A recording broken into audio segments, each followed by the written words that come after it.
Agora a gente vai ter o prazer de ter uma palestra com a Daniele Brenes, acho que é assim que fala, assistente social. Ela vai falar sobre o impacto social do linfedema.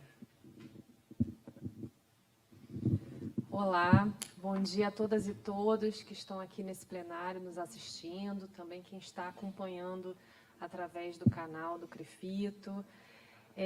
Em primeiro lugar, eu gostaria muito de agradecer o convite do CREFITO para participar dessa mesa, em especial a Érica Fabro, pela oportunidade, né, de estar aqui nesse evento, de tamanha importância, né, tanto para as pessoas que têm linfedema, que felizmente passam a contar com uma entidade representativa, a Abralinf, como também para nós, profissionais de saúde, que precisamos estar sensíveis e atentos às necessidades e demandas sociais desse segmento da população que busca os serviços de saúde onde atuamos. Bem, eu fiz aqui um roteirinho para eu não me perder, porque eu falo muito, então... Bem, para quem não me conhece, eu gostaria de me apresentar. Atualmente eu sou professora adjunta da Faculdade de Serviço Social da UERJ, pesquisadora sobre a questão urbana, especialmente estudos sobre transporte e mobilidade de pessoas com deficiência e doenças crônicas. E até o ano passado eu atuava como assistente social no HC3, uma unidade especializada no atendimento a pessoas com câncer de mama, que pertence ao INCA.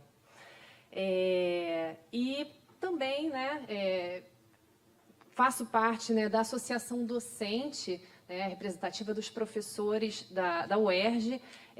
Considero falar isso aqui importante, né, sobretudo porque estamos aqui com pessoas que estão se dispondo a constituir uma associação de defesa dos direitos de pessoas com linfedema. Então, acho que é importante pontuar isso, né, a importância da participação e organização política, né. Bem, feita essa breve saudação, agradecimento e apresentação, eu vou trazer aqui algumas reflexões sobre o tema que me foi delegado nessa mesa, né, o que acontece depois do linfedema, o impacto social. Como brilhantemente abordado na sessão anterior, pudemos, né, reforçar a nossa compreensão de que o linfedema é uma doença crônica, muitas vezes decorrente de outras doenças crônicas ou de seu tratamento, como, por exemplo, o câncer de mama, que é a realidade a partir da qual eu falo.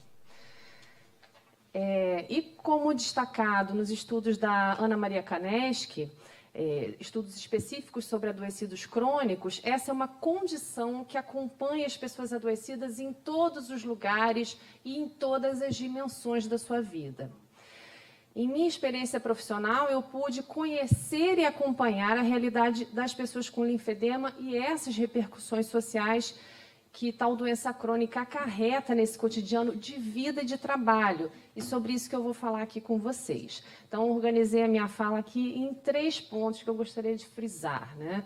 O primeiro deles é a compreensão sobre a doença, o segundo, os direitos sociais e políticas sociais, e o terceiro, a organização das pessoas com deficiência e doença crônica. Bem, em relação à compreensão sobre a doença, né?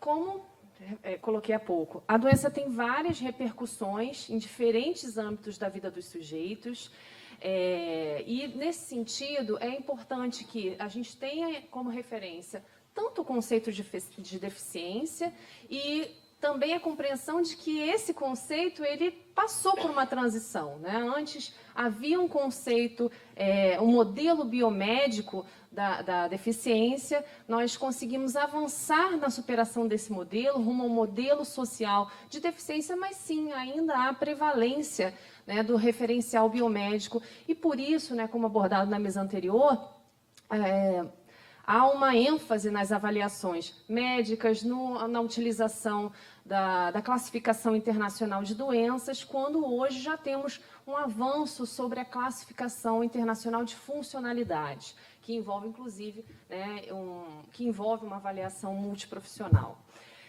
Então, o conceito de deficiência, ele é objeto de disputa na sociedade ao longo, né, de décadas, e ele está ainda sob disputa. Apesar de termos um Estatuto da Pessoa com Deficiência, citado, né, pelo colega mais cedo, né, de 2015, a sua compreensão, a sua efetivação, a sua materialização em direitos sociais e políticas públicas ainda é um desafio. A gente precisa compreender e afirmar esse estatuto da pessoa com deficiência, essa compreensão e definições de deficiência muito fortemente no nosso cotidiano. Bem, e para isso a gente precisa de estudos acadêmicos, e fico muito feliz e sou muito ávida consumidora, né, e leitora dos estudos realizados pela fisioterapia, mas é importante que outras categorias profissionais se dediquem, para além também dos estudos biomédicos, clínicos, a gente precisa de estudos, pesquisas sociais que se debrucem sobre a realidade dos sujeitos, das pessoas, que a gente acompanha essas repercussões no cotidiano de vida e trabalho, né? Então, é importante que a gente consiga ganhar, envolver outras categorias profissionais, outras áreas do conhecimento na produção de conhecimento clínico, mas também social sobre os impactos dessa doença.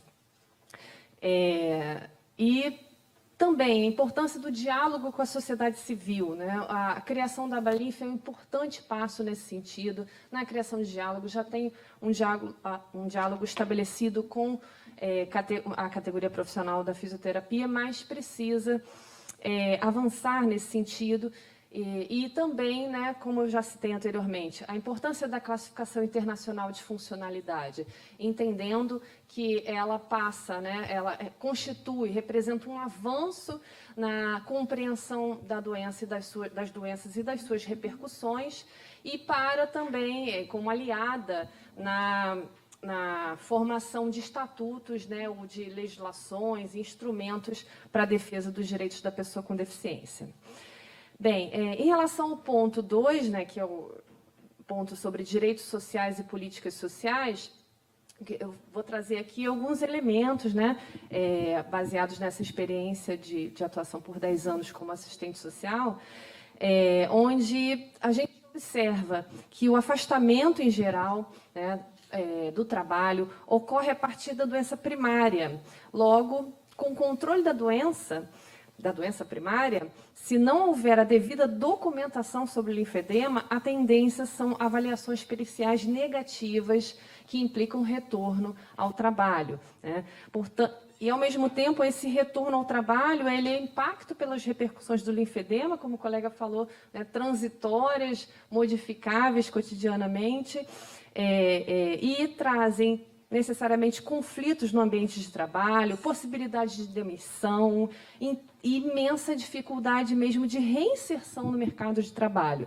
Ou seja, como os pacientes costumam colocar para a gente, eu estou no limbo, eu não consigo voltar para o meu emprego, eu recebi alta do INSS, eu não consigo, sou demitida e não consigo reinserção profissional.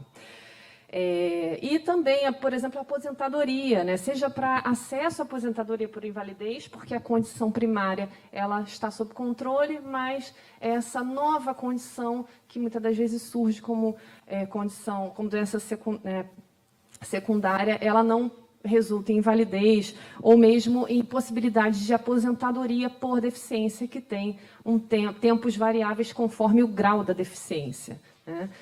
E em relação ao transporte e mobilidade, que é a minha área, né, de estudo específica, né, a questão dos passes para tratamento de saúde, muitas das vezes a pessoa recebe alta daquela unidade onde fazia o tratamento da doença primária, precisa dar continuidade a um novo tratamento, precisa de passes, precisa às vezes de outros modais de transporte, como um transporte sanitário eletivo, um transporte adaptável, acessível, que são exemplos de políticas públicas que existem hoje na cidade do Rio de Janeiro.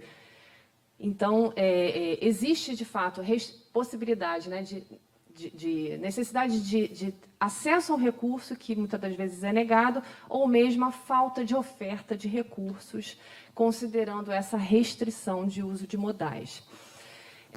Em relação à saúde, né, uma tendência, como eu citei, né, de alta das unidades de saúde onde é realizado o tratamento primário, a necessidade, né, de pautarmos, né, uma rede de saúde, do Sistema Único de Saúde capaz de atender a demanda que surge a partir dessa condição, com fluxo de referência e contra-referência, ou mesmo, né, regulação através de sistemas de informação, e recursos, né, como citados, né, necessários, meias, luvas, faixas, malhas compressivas, que isso seja objeto, né, de política pública disponibilizado, nos serviços de saúde. E para poder fechar, que já estou sendo chamada a atenção aqui em relação ao tempo, vocês viram, com o roteiro eu falo demais, imagina sem roteiro. Bem, então, o último ponto é a organização das pessoas com deficiência, né? É muito importante a gente estar aqui reunido, mas a gente precisa, de fato, né, ampliar a criação dos espaços de discussão e elaboração de propostas para incidir na sociedade civil e no Estado. E aí eu digo isso porque a organização social ela é fundamental, a reunião de pessoas, mas que essa reunião de pessoas também signifique uma organização política, para que a gente possa, de fato, criar canais e instrumentos de incidência sobre a sociedade civil e o Estado. E aí é muito comum, né, eu observo isso em outras entidades de apoio às pessoas com outras doenças, e deficiências, que muitas das vezes cria-se associações e entidades para apoio mútuo e prestação de serviços, substituindo o Estado, né? E não no sentido de possibilitar a luta política, o que hoje, né, é muito chamado de advocacy, né? Então é necessário que tenha muitas das vezes é necessário assim, né, a prestação de algum tipo de serviço, porque o acesso aos serviços do Estado são bastante difíceis, como, por exemplo, a assessoria jurídica, né? Até porque é especializada, muitas das vezes, nessa questão.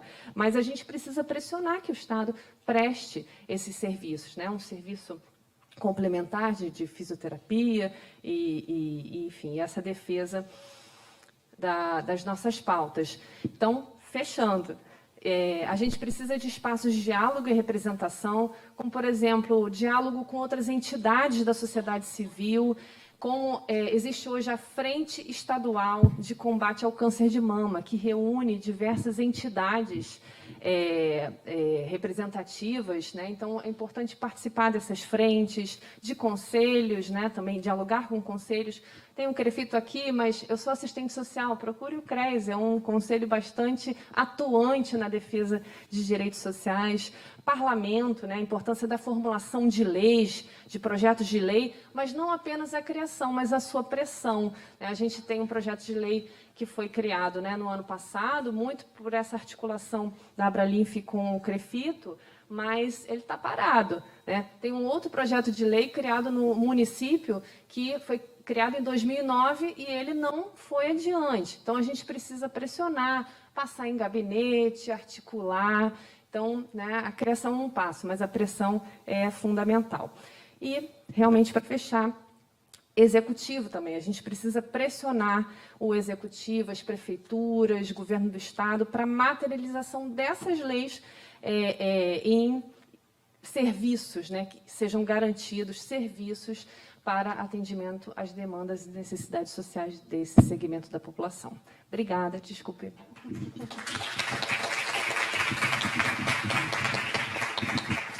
Obrigada, Daniele, por tanta informação passada aqui para todos nós. Tenho certeza que vai ser útil para todo mundo.